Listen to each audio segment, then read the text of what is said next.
Mudah dilakukan karena terbiasa. Bener nggak sih?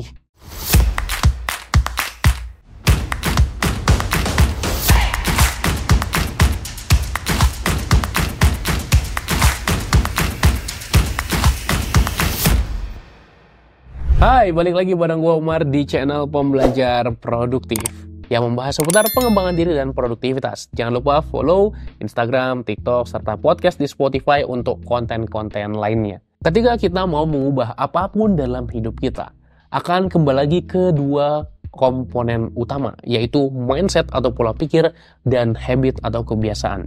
Seringkali yang susah yang mana? Yang habit atau kebiasaan. Kenapa? Karena memang tantangan semua orang adalah konsisten. Gimana caranya punya konsistensi untuk melakukan satu hal yang sama setiap hari sampai menjadi kebiasaan, sampai kita terbiasa. Nah, apakah benar kalau kita udah terbiasa melakukannya, maka akan jadi mudah? Jawabannya benar. Memang begitu prinsip habit. Ketika sebuah perilaku sudah kita ulangi terus-menerus sampai titik automaticity point atau titik di mana sudah sangat otomatis, kita nggak perlu mikir lagi pasti kita lakukan, maka mudah sekali kita melakukannya. Kesulitan melakukan sebuah perilaku akan perlahan-lahan turun seiring frekuensi kita melakukannya semakin tinggi. Itulah kenapa gua ajak untuk bentuk kebiasaan yang kecil dulu, kebiasaan yang mudah dulu. Sebagai contoh, jangan bentuk kebiasaan lari pagi 30 menit 1 jam. Itu bagus, tapi lo nggak akan konsisten. Lo bakal berhasil di hari pertama, kedua, ketiga saja. Bahkan satu klien coaching gua membentuk kebiasaan mulai dari yang kecil sekali. Dia mau bentuk kebiasaan nge-gym, terus gua tanya, udah terbiasa belum nge-gymnya? Belum sama sekali. Ya udah, jangan nge-gym dulu. Apa yang lebih mudah? Apa yang lebih bisa dilakukan? Jalan pagi, lari pagi, mulai dari situ. Yang gue suruh benar-benar micro habit, benar-benar kebiasaan yang sangat kecil. Yaitu, gue suruh dia keluar setiap pagi, pakai sepatu lari atau sepatu jalan, sepatu olahraga, fotokan saat di luar, udah selesai. Jadi kalau lagi males banget, lagi gak pengen banget olahraga, gak masalah. Silahkan bisa keluar, fotoin, masuk lagi. Gak perlu olahraga. Yang penting keluar rumah dan pakai sepatu. Itu aja. Jadi memang semudah itu kebiasaan yang perlu kita bentuk. Kalau kita udah terbiasa melakukan hal tadi, maka akan lebih mudah membangun kebiasaan yang lebih besar. Akhirnya klien gue tadi terbiasa melakukan itu selama sekitar 7 hari, kemudian sering sekali ngerasa, ya gue udah di luar, ya udah sekaligus jalan pagi deh, sekaligus lari pagi deh.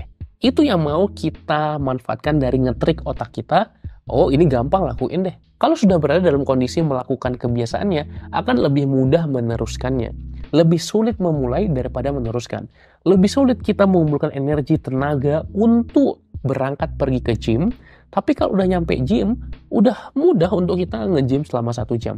Relatif lebih mudah. Maka bentuklah kebiasaan dari yang kecil-kecil dulu. Ini gue bahas lengkap di program gue namanya Permanent Automatic Habit, yaitu program 30 hari membentuk kebiasaan baru secara otomatis dan permanen. Salah satu teknik yang gue bahas di program tersebut adalah habit tracker, yaitu bagaimana kita nge-monitor kebiasaan kita sehingga kita bisa melihat progresnya dan terpicu untuk mempertahankan rantai yang terbentuk dari hari demi hari.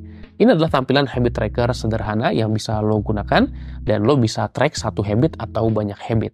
Gue sarankan mulai dari satu kebiasaan atau habit dulu. Apa saja manfaatnya habit tracker? Yang pertama, membuat kita punya rasa kepercayaan diri yang tinggi. Wah, keren nih, gue udah berhasil 3 hari berturut-turut. Wah, keren nih, gue udah 5. Udah 7 aja. Wah, udah 10. Wah, udah 30 hari berturut-turut. Dan kalau kita merasa apa yang kita lakukan tuh kelihatan hasilnya. Nggak harus langsung kelihatan hasilnya ke pikiran kita, ke tubuh kita. Tapi kita lihat di habit tracker, hari ini centang, besok centang lagi. Itu kita senang ngelakuinnya. Bahkan bisa jadi ngecentang habit tracker adalah reward buat diri kita sendiri setelah berhasil melakukan kebiasaan yang mau kita bentuk. Yang kedua, kita bisa fokus ke proses. Tentu saja banyak orang yang pingin hasil instan, siapa yang nggak mau? Tapi dalam membentuk kebiasaan, kita perlu fokus. Yang paling utama bukan hasilnya, tapi prosesnya. Coba kita ambil contoh ke gym. Kita nge-gym, hari pertama kita foto diri kita di cermin, kita olahraga, terus besok kita foto lagi diri kita di cermin, beda 1 hari, tidak ada bedanya sama sekali. Day 1 dengan day 2, fotonya benar-benar sama. Tapi kalau kita foto day 1 sampai day 100, konsisten 100 hari nge-gym, maka hasilnya akan berbeda. Ketika kita membentuk kebiasaan, fokuslah ke prosesnya, bukan hasilnya, karena hasil justru datang dengan sendirinya. Namun kalau kita udah fokus ke hasil di awal, prosesnya akan kacau. Yang ketiga adalah memberikan ruang bertumbuh. Dengan adanya micro steps atau langkah-langkah kecil untuk yang penting melakukan hari ini, melakukan lagi hari ini, melakukan lagi hari ini, kita akan berada dalam kondisi senang dan bangga ke diri sendiri. Karena disitulah improvement yang nyata terjadi. Kita bisa tahu betul-betul, mengukur benar-benar bagaimana perkembangan diri kita. Tanda keberhasilan sebuah habit tracker adalah kita mencapai titik otomatis, di mana kita cenderung lebih mungkin untuk melakukan kebiasaan daripada tidak melakukannya. Tidak lagi melawan diri kita, tidak lagi melawan rasa kemalasan, ketakutan, kekhawatiran, dan melakukannya secara otomatis. Di situ kita sudah berhasil, karena kebiasaan adalah perilaku yang sampai pada titik otomatis.